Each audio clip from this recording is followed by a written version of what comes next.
Bismillahirrahmanirrahim.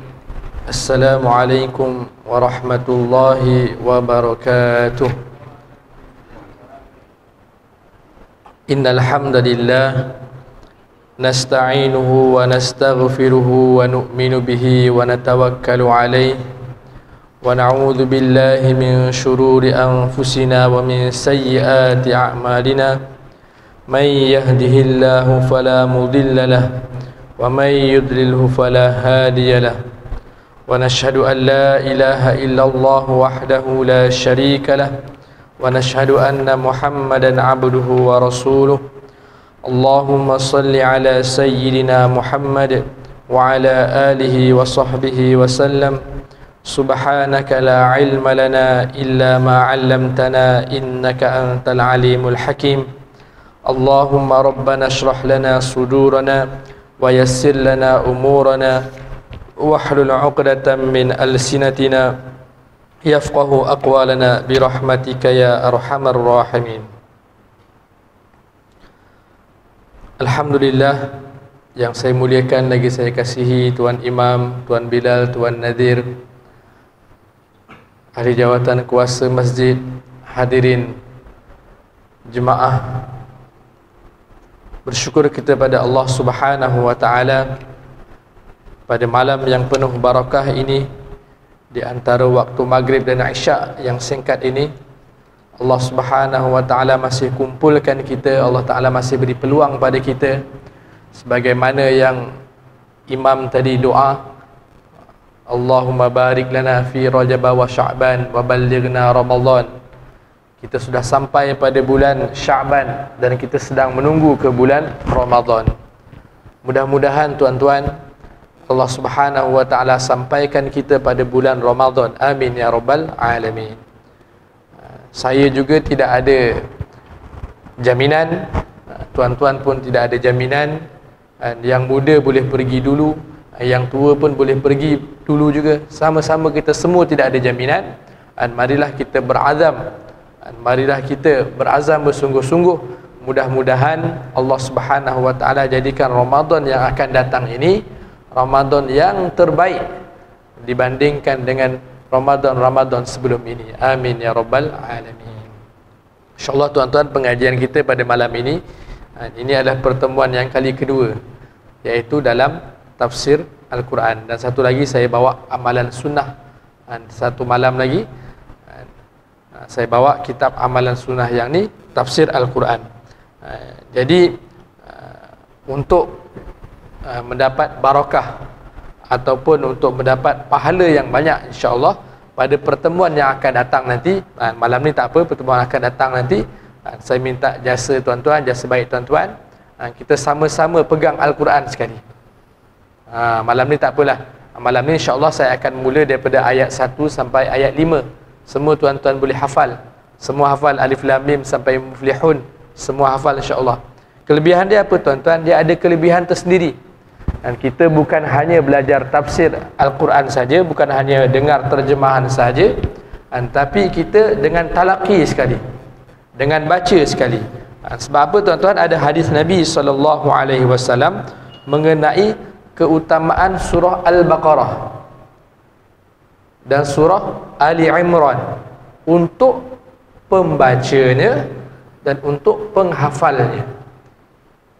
Jadi kalau kita lebih baiklah kita sama-sama belajar tafsir, dan bukan hanya mendengar aja, tapi kita dapat baca juga. Sekurang-kurangnya seumur hidup kita, kita pernah baca surah Al-Baqarah dan kita pernah baca surah Ali Imran. Mungkin tuan-tuan semua dah pernah baca dah, tapi kita ulang balik, ada kelebihan dia. Hadis daripada Imam Ahmad meriwayatkan daripada Buraidah, ia berkata, suatu ketika aku sedang duduk bersama Nabi SAW. Ini kelebihan mengenai orang yang baca surah Al-Baqarah dan Ali Imran. Lalu aku mendengar beliau bersabda, ta'allamu suratal Baqarah fa inna akhdaha barakatun wa tarkaha hasratun wa la yastati'uha al-batalah. Tuan-tuan, pelajarilah oleh kalian surah Al-Baqarah, kerana menghafalkannya adalah berkat, dan meninggalkannya adalah satu kerugian. Dan penyihir tidak boleh untuk mengganggunya. Itu kelebihan dia tuan-tuan surah Al-Baqarah. Banyak lagi tuan-tuan mengenai kelebihan orang yang belajar Al-Quran dan mengajarkannya. Kita ni termasuk dalam golongan orang yang belajar Al-Quran dan mengajarkannya. Saya mengajarkan, tuan-tuan belajar Al-Quran. Khairukum man ta'allama Al-Quran wa 'allamahu. Dalam hadis Nabi SAW, atau kama qala, yang terbaik di antara kalian. Nabi bagi jaminan. Banyak sebenarnya Nabi bagi jaminan. Yang terbaik itu siapa, yang terbaik itu siapa. Banyak kan kita dengar hadis Nabi.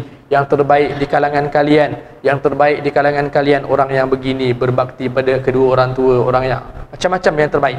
Salah satunya Nabi bagi tahu, yang terbaik di antara kalian adalah orang yang belajar Al-Quran dan mengajarkannya. Kemudian Nabi SAW diam sesaat, lalu bersabda, pelajarilah surah Al-Baqarah dan Ali Imran. Kita perbetulkan sikit tuan-tuan, kita selalu sebut Al-Imran. Al-Imran, dia salah. Yang betulnya apa? Ali Imran. Ali, A panjang, Li nya pendek. Ali Imran. Ali Imran, keluarga Imran. Kalau Al-Imran, dia jadi alif lam ma'rifah. Kita jadikan dia keluarga Imran, Ali Imran. Macam tu. Pelajarilah surah Al-Baqarah dan Ali Imran, kerana keduanya adalah dua cahaya yang sentiasa menaungi orang yang membacanya dan menghafalnya. Kalau kita tak dapat hafal, sekurang-kurangnya kita baca. Itu sebab sama-sama kita usahakan pertemuan yang akan datang nanti, sama-sama kita bawa Al-Quran, baca. Mungkin satu malam kita 5 ayat ataupun setengah muka surat, kemudian kita akan baca terjemah dan akan baca tafsirnya sedikit. Baca, penting dapat keberkatan. Ada cahaya sentiasa menaungi orang yang membaca atau menghafalnya pada hari kiamat. Cahaya itu macam mana? Seperti dua awan atau dua kawanan burung yang bergerombol. Dua kawanan burung yang bergerombolan. Dan Al-Quran akan menemui pembaca atau penghafalnya pada hari kiamat ketika kuburnya telah terbelah dalam keadaan seperti seorang yang pucat. Nanti kita, apabila kita dibangkitkan daripada alam kubur, kita akan resah gelisah. Dan Al-Quran tadi, iaitu surah Ali Imran dan surah Al-Baqarah tu akan datang kepada kita. Bagaimana rupanya tu? Kita tak dapat nak dibayangkan. Amal perkara yang gaib tu kita percaya, tapi kita tak dapat nak bayangkan bagaimana. Tapi begitulah dalam hadis ni. Lalu Al-Quran tu berkata, ada yang mengatakan dia seolah seperti dalam ni dia mengatakan seperti dua gerombolan burung yang indah. Ada yang mengatakan dia datang seperti seorang pemuda. Lalu Al-Quran berkata, ni Al-Quran berkata ni maksudnya surah Ali Imran dan Al-Baqarah tadi. Dia seperti dua gerombolan burung. Apakah kamu mengenaliku? Maka orang tersebut, orang yang dibangkitkan dari kubur tadi, berkata, aku tidak mengenalimu. Lalu Al-Quran berkata, aku adalah temanmu. Kan ada doa kan, wa fil qabri mu'nisa wa fil qiyamati syafi'a. Dalam doa khatam Al-Quran, Al-Quran dekat kubur nanti dia akan jadi teman, dekat akhirat nanti dia akan jadi pemberi syafaat. Lebih kurang beginilah hadisnya. Al-Quran tadi akan berkata, aku adalah temanmu. Al-Quran yang membuatmu kehausan di hari yang sangat panas dan membuatmu berdagang di malam hari. siang banyak baca Al-Quran, kemudian malam banyak baca Al-Quran, bertahajud. Digambarkan seolah-olah malam itu seperti berdagang, dan setiap pedagang berada di belakang perdagangannya, sedangkan kamu hari ini berada di belakang semua perdagangan. Maknanya Al-Quran tadi seolah-olah macam barang dagangan dia, yang dia usahakan dekat bumi, yang diusahakan dekat ketika dia hidup, nanti kat akhirat nanti dia seperti barang dagangan yang sangat berharga.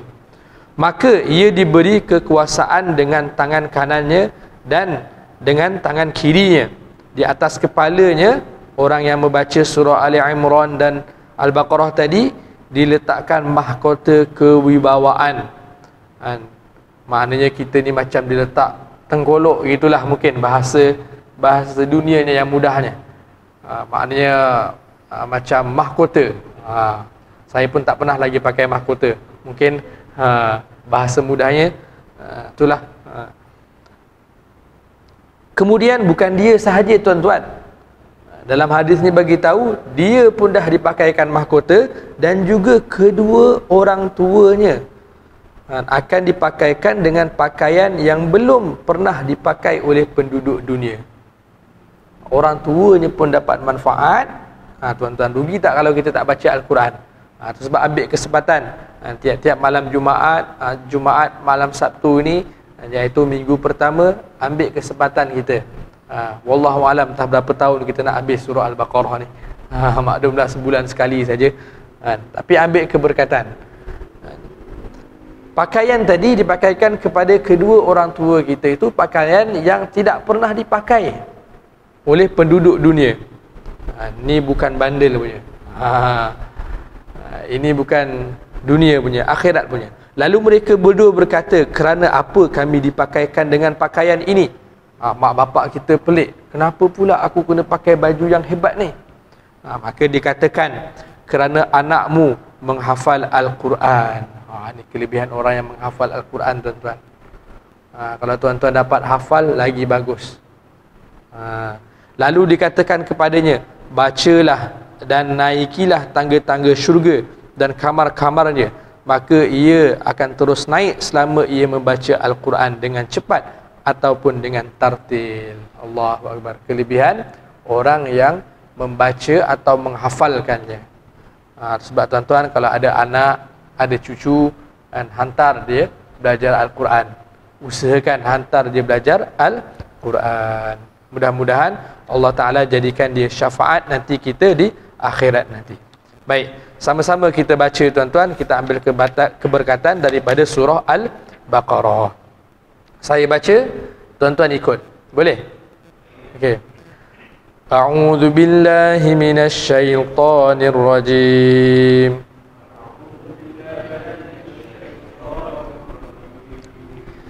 Bismillahirrahmanirrahim.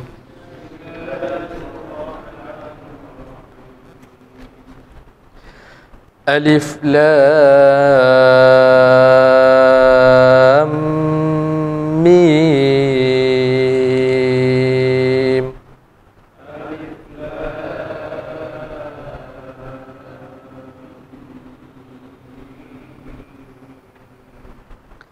Terjemahannya, wallahu a'lamu bimuradihi. Hanya Allah Subhanahu wa taala yang Maha mengetahui apa terjemahan permulaan surah. Banyak kita dengar permulaan surah Alif Lam Mim, Hamim, Ain Sin Qaf, Kaf Ha Ya Ain Shad, Yasin, kan? Tidak ada terjemahan melainkan Allah Subhanahu wa taala saja yang mengetahui. Dzalikal kitabu la raiba fihi.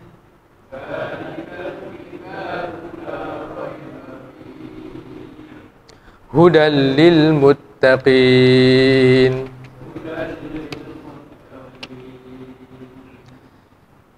Kitab Al-Quran ini tidak ada keraguan padanya, petunjuk bagi mereka yang bertakwa.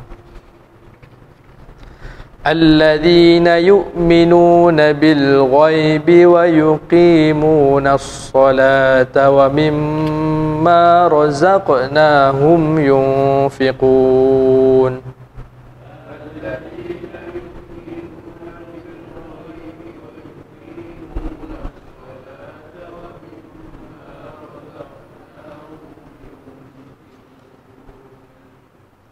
Maaf, tadi kita tertinggal tadi. Raiba fi hudal lil muttaqin.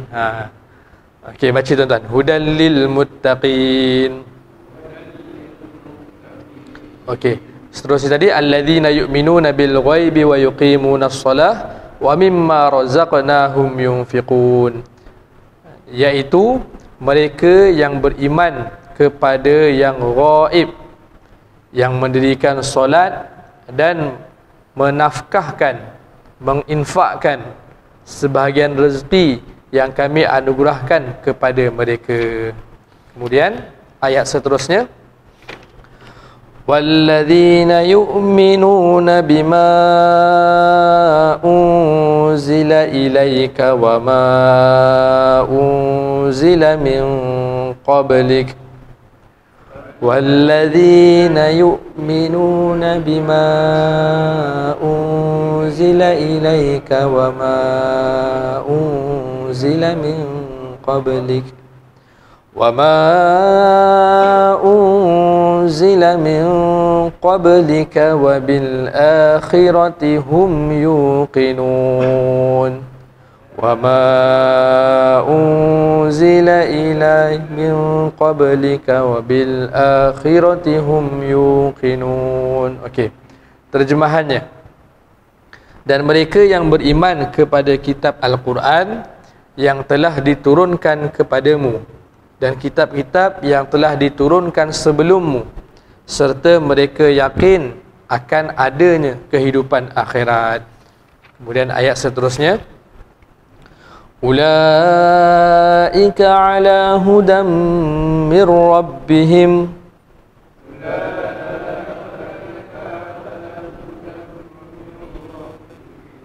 wa ulaika humul muflihun.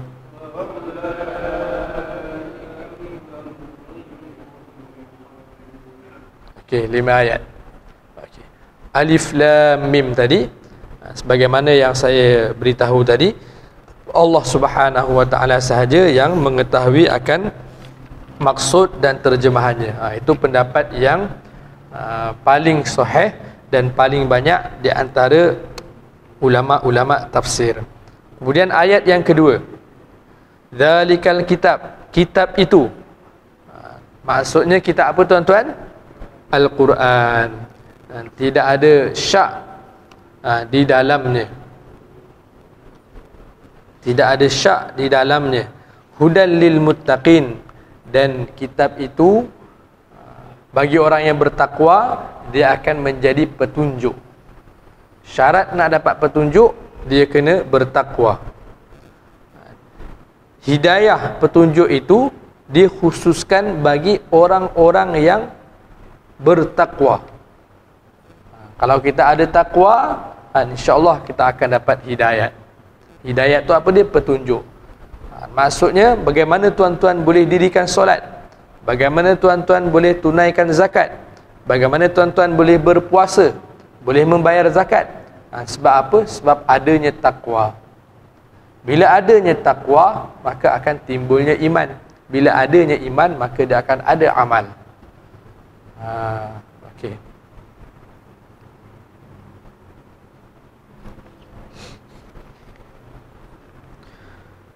Imam At-Tirmizi dan Ibnu Majah daripada Ibnu Abbas radhiyallahu anhu, berkata Ibnu Abbas ni iaitu ulama tafsir, dia beritahu lil muttaqin, yang bermaksudnya adalah orang-orang yang bertakwa. Orang yang bertakwa tu maksudnya apa di sisi Ibnu Abbas? Iaitu orang-orang yang berhati-hati agar tidak mendapatkan siksaan Allah dengan cara meninggalkan perkara hal-hal yang dilarang. Hidup di dunia ni tuan-tuan, dia kena hati-hati. Mana yang haram? Aku cakap ni menyakitkan hati orang tak? Kalau menyakitkan hati orang tu, berdosa tak? Bila kita ada rasa begitu, itulah namanya takwa. Ini dekat WhatsApp group ni, kalau aku cakap macam ni, orang lain sakit hati tak? Orang lain terasa tak? Orang yang hidup macam ni penuh dengan hati-hati, inilah yang dinamakan takwa. Balik rumah, perangai kita dengan orang rumah kita, perangai kita dengan anak-anak kita, dengan keluarga terdekat kita, itu menunjukkan ketakwaan kita yang sebenar. Banyak orang dia dengan kawan-kawan okey, dia dengan orang masjid, dengan jemaah masjid cakap lemah lembut, tapi bila balik rumah baru tahu the true color, yang sebenarnya macam mana. Nak tahu kita ni baik ke ataupun sebaliknya, kita tanya orang yang paling rapat dengan kita. Kita tanya isteri kita, kita tanya anak kita, baru mereka boleh nilai kita. Bagaimana tindak tanduk kelakuan kita bersama orang yang terdekat dengan kita, begitulah tahap ketakwaan kita kepada Allah Subhanahu wa taala.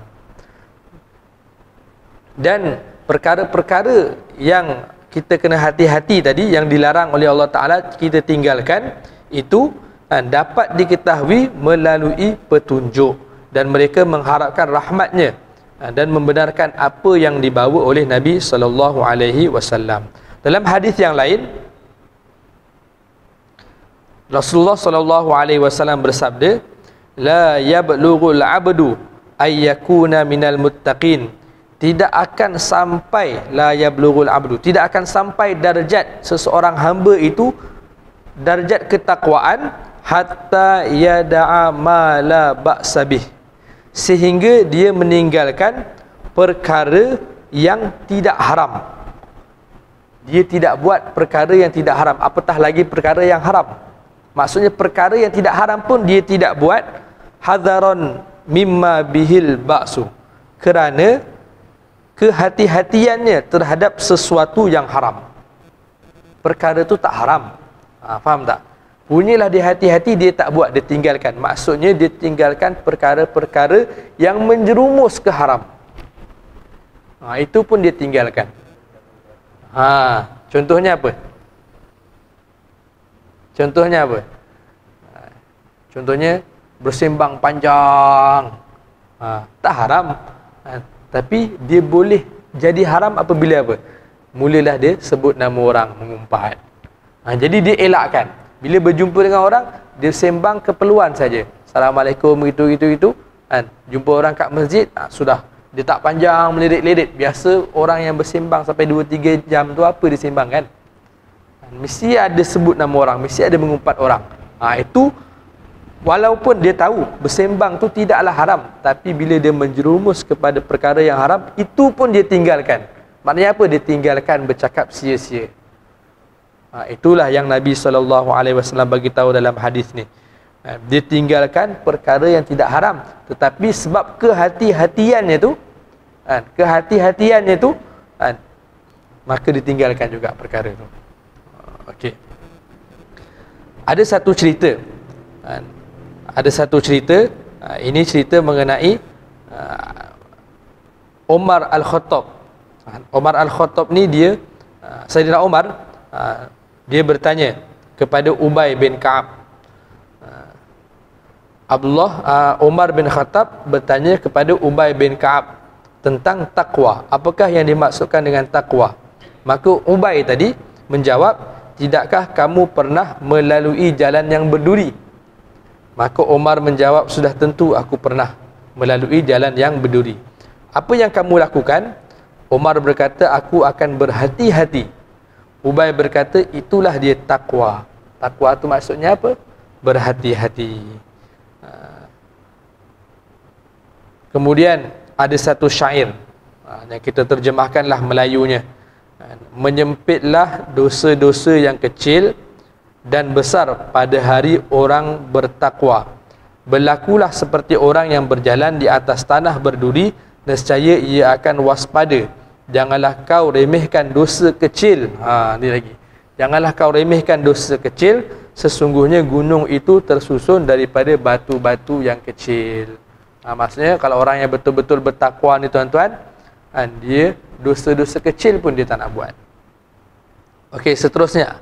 Tadi ayat yang kedua. Ayat yang ketiga, iaitu dzalikal kitab la raiba fi hudal lil muttaqin. Dia sebenarnya tuan-tuan, dia punya jawab dia tu dekat ayat yang kelima. Wa ulaika humul muflihun. Mereka lah orang yang berjaya. Orang yang berjaya itu apa? Yang pertama tadi, orang yang bertakwa. Yang kedua, ayat yang kedua tadi, iaitu ayat yang pertama alif lam mim. Ayat yang kedua, orang yang berjaya itu siapa? Orang yang bertakwa. Kemudian ayat yang ketiga, orang yang berjaya itu siapa? Orang yang beriman kepada perkara yang gaib. Orang yang mendirikan solat. Orang yang bersedekah. Lagi, siapa lagi orang yang berjaya? Ayat yang keempat tadi, orang yang beriman dengan apa yang dibawa oleh Nabi dan apa yang dibawa oleh Nabi-Nabi sebelumnya. Maka ulaika humul muflihun. Itu dia punya jawab dia. Okey. Ayat yang ketiga, alladzina yu'minuna bil ghaib. Orang yang beriman dengan perkara yang gaib. Iman tu apa dia, tuan-tuan? Iman tu percaya. Bahasa mudahnya, percaya. Ibnu Katsir berkata Ibnu Katsir, iaitu pengarang kitab ni, berkata iman secara bahasa diertikan sebagai pembenaran. Pembenaran tu iaitu percaya. Kalau dari segi syarak pula, iman itu ialah begitu juga ketika disebutkan dengan amal perbuatan. Maksudnya iman tu, tuan-tuan, dia mesti ada syarat. Bila ada iman, dia mesti dengan amal yang soleh. Kalau tuan-tuan perasan dekat Al-Quran banyak disebut amanu ataupun aminu, amanna. Semua yang maksudnya iman. Selepas itu mesti ada amal soleh. Jadi kalau dari segi tadi dari segi bahasa, iaitu iman tu percaya. Kalau dari segi istilahnya, syaraknya, iaitu percaya dan meyakini ya, dengan apa? Dengan melakukan tindakan, iaitu dengan melakukan amal-amal yang soleh. Okey. Seterusnya tentang iman juga. Alladzina yu'minuna bil ghaib, beriman dengan perkara yang gaib. Tuan-tuan, kita ni beriman dengan perkara yang nampak ke perkara yang tak nampak? Banyakkannya kita ni banyak beriman dengan perkara yang tak nampak. Rasulullah SAW puji kita depan sahabat. Ada satu hadis Nabi SAW, iaitu Abu Ubaidah Al-Jarrah, dia bertanya kepada Rasulullah, wahai Rasulullah SAW, apakah ada orang yang lebih baik daripada kami? Apakah ada orang yang lebih baik daripada kami? Ubay bin Abdullah sahabat tadi, Abu Ubaidah bin Al-Jarrah tadi adalah seorang sahabat Nabi yang hidup zaman Nabi, beriman dengan Nabi. Dia tanya pada Nabi, adakah orang yang lebih baik daripada kami ni? Kami ni dah sahabat dan dah hebat dah. Nabi berkata, Nabi bersabda, wahai Rasulullah, apakah ada yang lebih baik daripada kami, di mana kami telah masuk Islam bersamamu dan berjihad bersamamu? Sahabat tadi berkata, kami ni dah baik dah ni, dah berjihad, dah beriman dengan kamu. Rasulullah menjawab, na'am, ya, ada yang lebih baik daripada kamu. Qaumun yakununa min ba'dikum. Nabi bagi tahu, ada orang yang lebih baik daripada kamu, wahai sahabat, iaitu satu kaum yang mereka ini datang setelah kamu, iaitu setelah zaman sahabat. Yu'minu Nabi, mereka itu kaum tadi beriman kepadaku, walam yarawni, dalam keadaan mereka tidak nampak aku. Nabi puji kita, tuan-tuan, kita ni lebih baik daripada sahabat sebenarnya. Sebab apa? Ujian kita lagi besar. Kita beriman tak nampak Nabi, sahabat dia nampak Nabi. Dan terdapat juga satu jalan cerita yang lain, ketika kami pernah bersama Rasulullah SAW. Saat itu bersama juga Muaz bin Jabal. Maka kami bertanya, wahai Rasulullah, adakah kaum yang lebih besar daripada kami dari segi apa? Pahalanya. Pahalanya, di mana kami telah beriman kepada Allah dan mengikutimu. Jadi sahabat ni tuan-tuan, dia fikiran dia tu dia kalau boleh nak lebih daripada orang lain dari segi apa? Pahala pun dia nak lebih. Punyalah dia berlumba-lumba dalam kebaikan. Fastabiqul khairat, berlumba-lumba dalam kebaikan. Sampai itu dia tanya pada Rasulullah. Punya dia takut pasal kelebihan-kelebihan ni. Kalau macam tu tuan-tuan, jangan pula kita rasa menyesal. Ya Allah, kenapalah aku dilahirkan akhir zaman ni? Kenapalah aku tak lahir zaman Nabi? Kalau aku lahir zaman Nabi, mungkin aku macam sahabat juga, hebat. Kita jangan fikir macam tu juga tuan-tuan. Takut-takut, manalah tahu kok-koklah kita lahir sebelum zaman Nabi, kita termasuk geng-geng Abu Jahal. Macam mana? Abu Jahal, Abu Lahab. Untunglah kita, Allah Ta'ala dah lahirkan dalam keadaan tak nampak Nabi. Dan mungkin kita jauh dengan Nabi, amalan kita tak sehebat sahabat. Tapi dari segi pahala, Nabi bagi tahu, kan? Rasulullah SAW menjawab, ma yamna'ukum min dhalik, tidak ada hal yang menghalangi kalian untuk itu, kerana Rasulullah SAW ada di hadapan kalian. Ia datang kepada kalian dengan membawa wahyu dari langit, tetapi kaum setelah kalian ada satu kitab yang datang kepada mereka yang berbentuk lembaran. Mereka mengimaninya dan juga mengamalkannya. Mereka inilah yang 2 kali lebih besar pahalanya daripada kalian. Besar pahala kita ni kalau ikut hadis ni tuan-tuan, daripada sahabat Nabi. Rasulullah SAW bersabda, siapakah makhluk yang paling kalian kagumi keimanannya? Satu hari Nabi SAW dia tanya pada para sahabat pula. Selalunya sahabat dia tanya pada Nabi. Dalam hadis ni Nabi pula tanya sahabat, apa pendapat kamu semua? Siapakah iman yang paling hebat sekali? Nabi tanya pada sahabat. Mereka menjawab, para malaikat. Dia terus nampak para malaikat.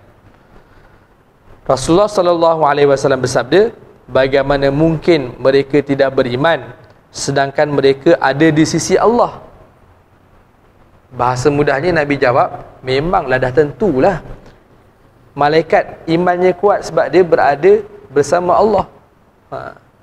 Mereka berkata, sahabat berjawab lagi, kalau macam tu, kalau bukan para malaikat, mereka jawab, Nabi?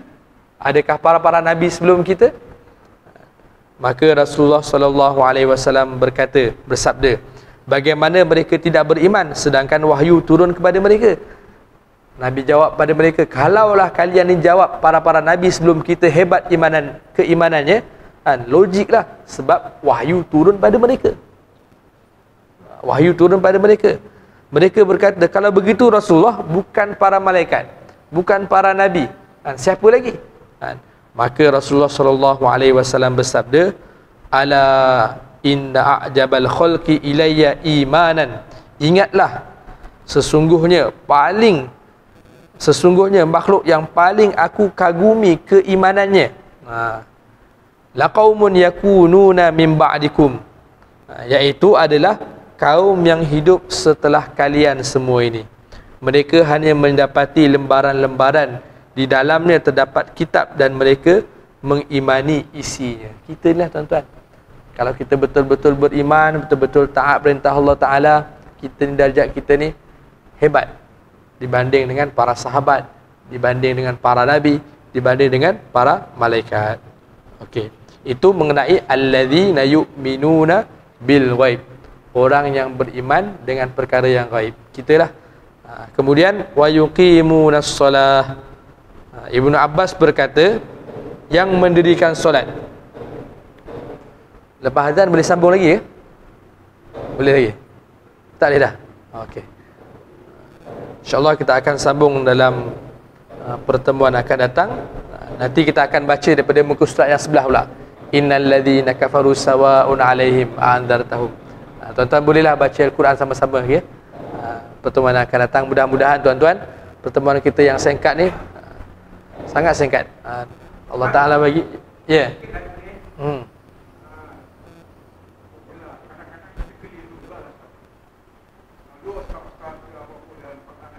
Beriman dengan bertakwa. Terus terangkan, beriman dengan bertakwa. Lalu orang beriman. Beriman. Beriman dengan beriman itu dia paling, maksudnya paling pertama sekali kita mesti nak kena ada iman. Iman tu percaya. Bila dia dah betul-betul percaya, baru dia takwa. Takwa tu apa? Takut pada Allah. Iman tu percaya, takwa tu takut pada Allah. Itulah beza dia. Dia beriman ni tak mesti dia bertakwa apa? Betul? Ada juga orang yang percaya Allah tapi dia tak takwa. Percaya, tapi mungkin percaya dia tu mungkin belum tahap sampai dia dapat takwa. Wallahu alam. Okey, kita tutup majlis kita dengan bacaan tasbih kafarah. Kita baca sama-sama. Bismillahirrahmanirrahim. Subhanakallahumma wa bihamdika asyhadu an la ilaha illa anta astaghfiruka wa atubu ilaik. Wabillahi taufiq wal hidayah. Wassalamualaikum warahmatullahi wabarakatuh. Taqabbalallahu minkum minna minkum taqabbal.